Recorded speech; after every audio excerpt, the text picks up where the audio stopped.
بسم الله الرحمن الرحيم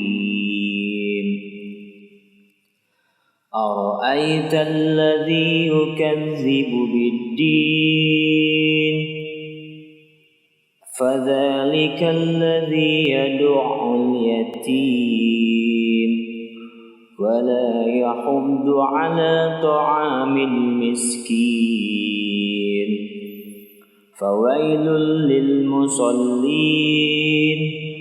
فويل للمصلين الذين هم عن صلاتهم ساهون الذين هم يراءون ويمنعون الماعون